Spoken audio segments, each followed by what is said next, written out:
Sudanese Sufis' roles.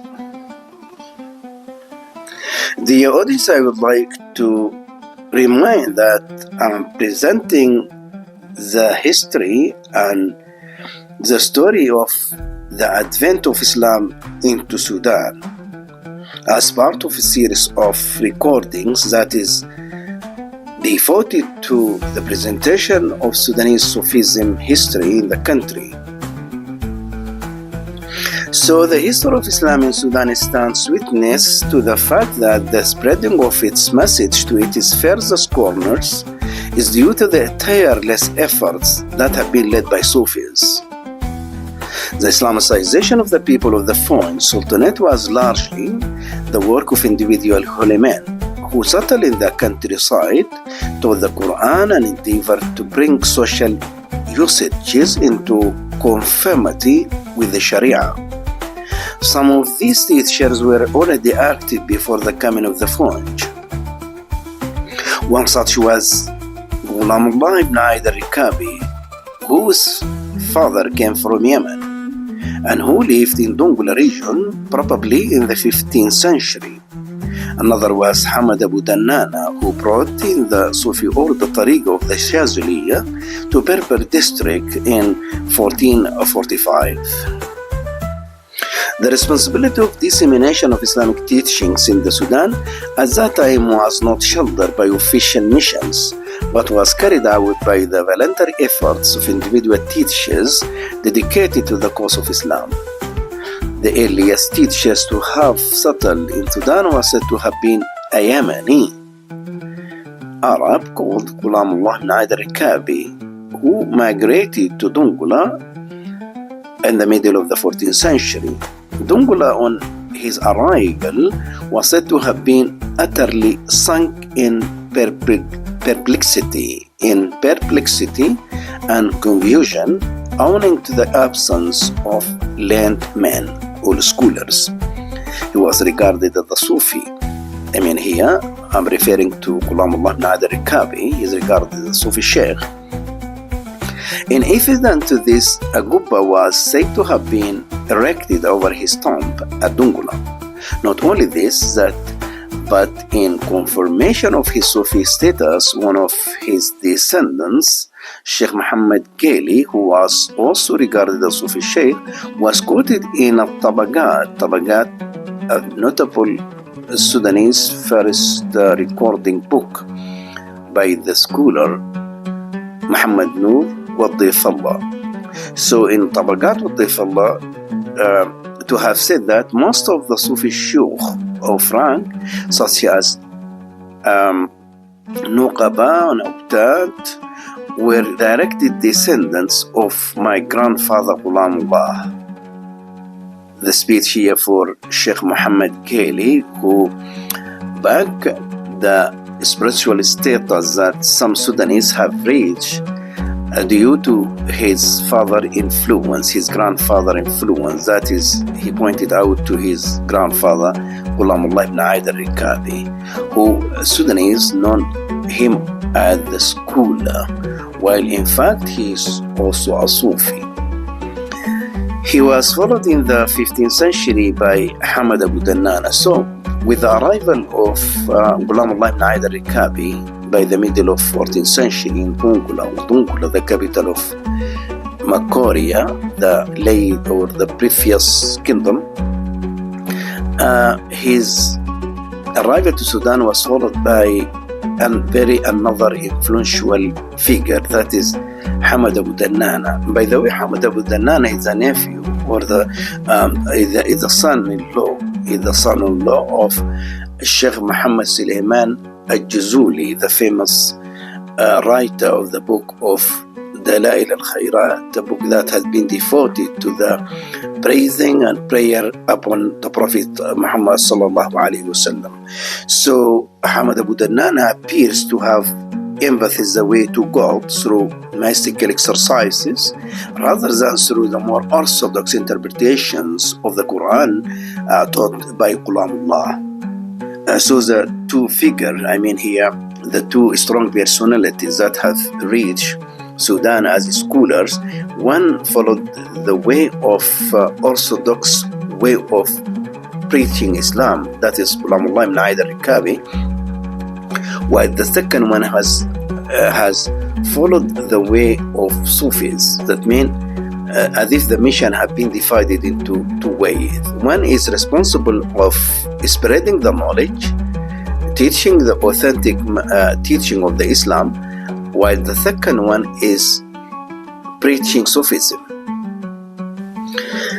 Muhammad Nur al-Difallah, the noted Sudanese, that is just a short I mentioned, his authoring book of Al-Tabaqat, recorded that the start of the Fon era confirmed that the country was in a state of political and social chaos, which persisted until the establishment of the Fon Sultanate. So before the Fon Sultanate, as had been described here by Muhammad Nur al-Difallah in his book Tabaqat, the state, the Sudan, was in political and social chaos. This is because the state of wandering and ignorance to which we have referred did not go away despite the efforts of pioneering scholars and Sufi men like Ghulamullah ibn Aid al-Rikabi and Ahmad Abu Dannana. About the beginning of that era,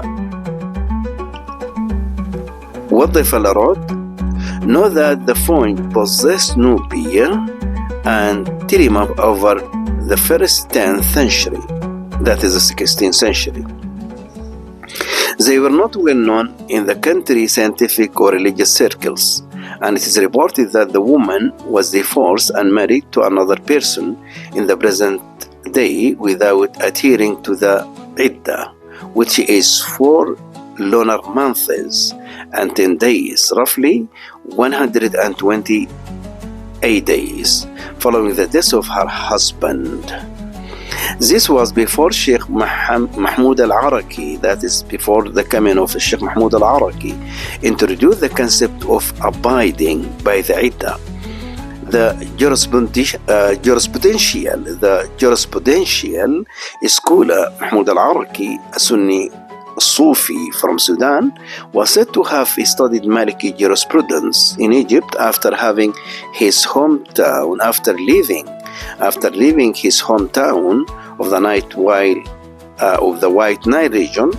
He then returned to Khartoum and founded 17 schools to teach law. Established 17 schools between Khartoum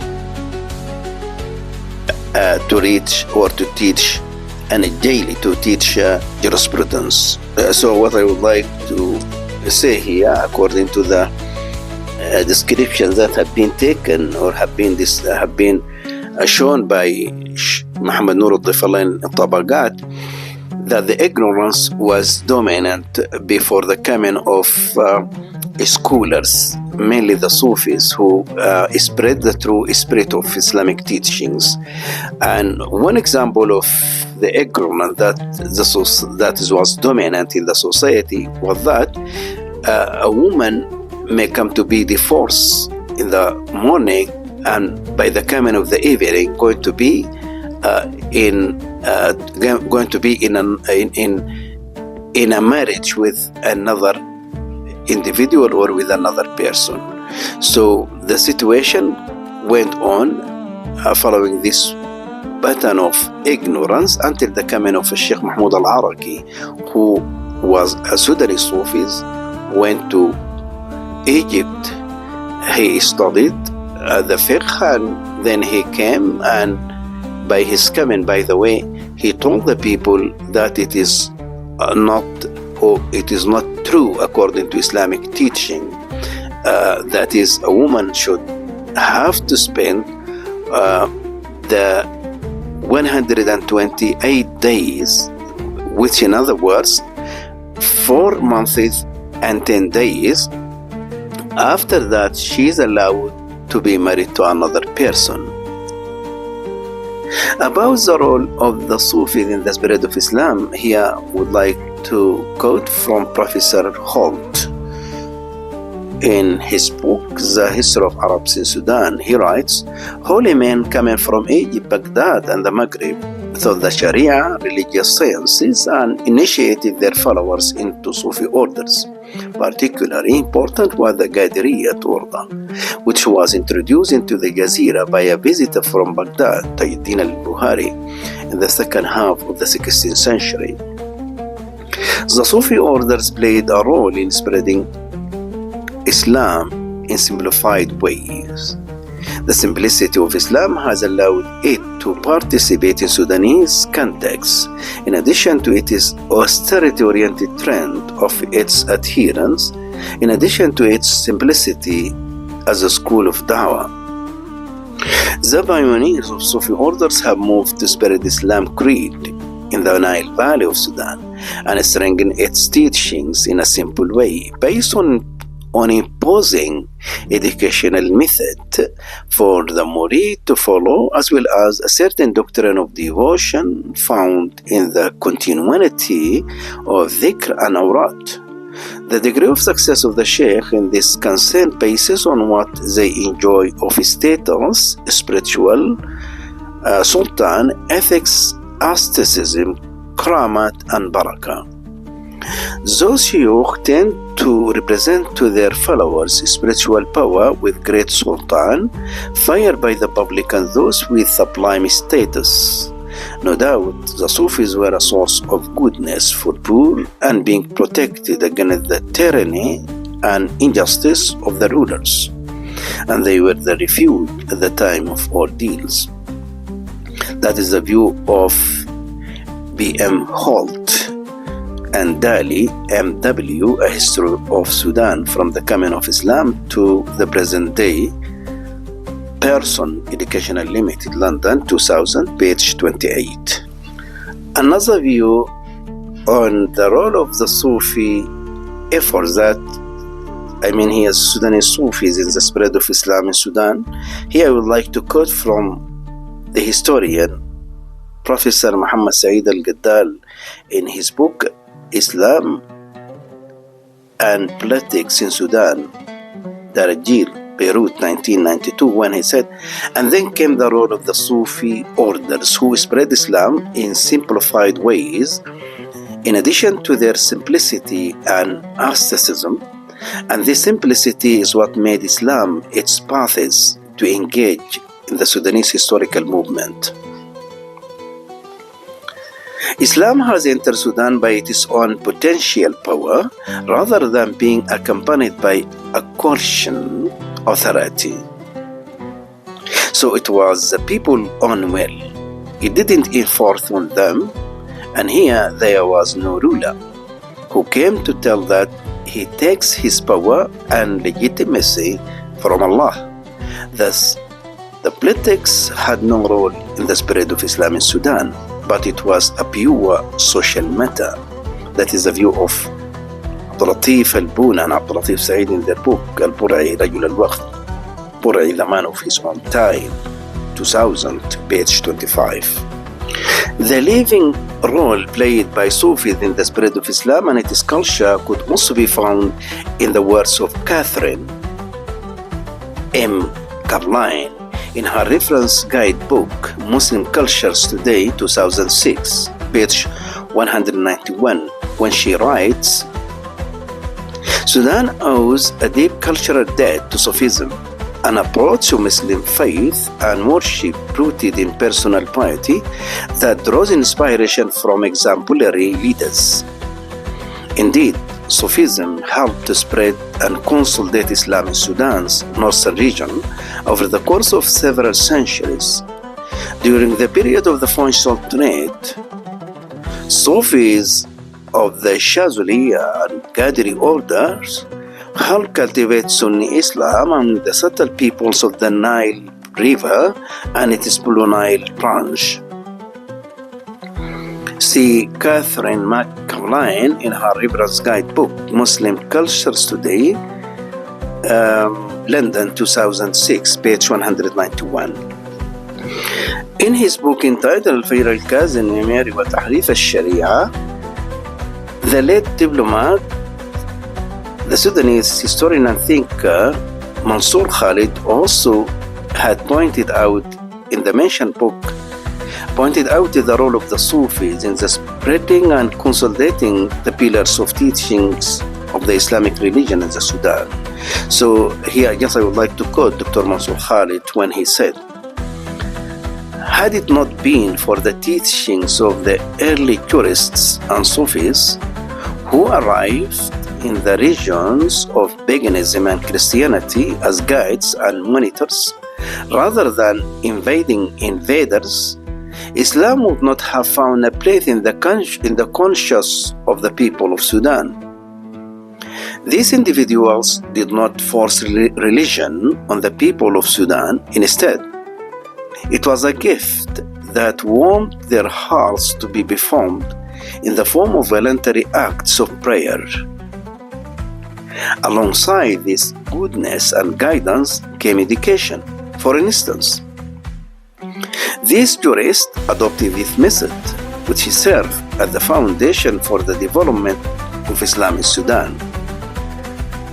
God's religion is solid and only gently penetrates on it." This conscious awareness of the nature of religion and the nature of the people of Sudan led these scholars and Sufis to accept every good of the customs of the people of Sudan and their inherited customs that they colluded on, which do not depart from the essence of religion, even if some of the rules